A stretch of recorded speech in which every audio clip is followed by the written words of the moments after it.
ดวงใจหญิงอื่นทั่วไปกำไรชีวิตชายไม่เจ้าชู้งูไม่มีพิษเสือไม่มีลายตายเสียดีกว่าเลิกเก็บดอกไม้ข้างทางเป็นบางเวลาไม่ได้จริงจังหรอกนะแค่เติมชีวาให้มีสีสันถนนกลับบ้านยังเป็นเส้นตรงไม่เคยหลงทางอาจมีนานที่ปีครั้งหรือออกนอกทางให้เธอไว้วันอย่าด่วนตีโพยตีพายรำพึงรำพันเธอยังเป็นคนสำคัญที่ฉันรักยิ่งสิ่งใดไม่ได้นอกใจแต่หากำไรนิดหน่อย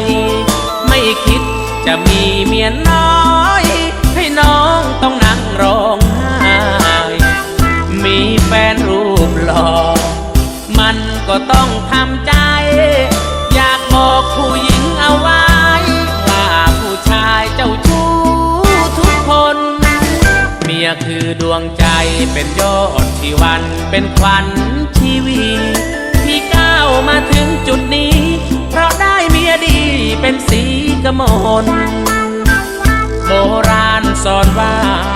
ร้อยชู้ไม่สู้เมียตนท่องไว้ยามต้องเจอคน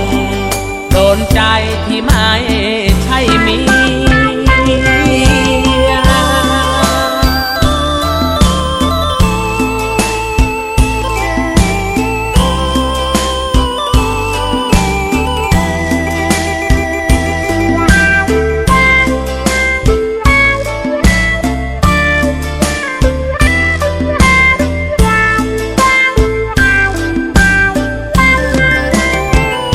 ไม่ได้นอกใจแต่หากำไรนิดหน่อยไม่คิดจะมีเมียน้อยให้น้องต้องนั่งร้องไห้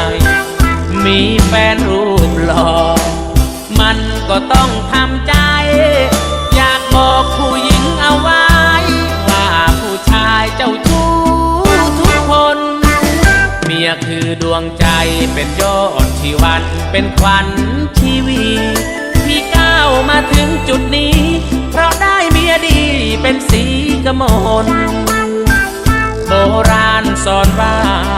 ร้อยชู้ไม่สู้เมียตน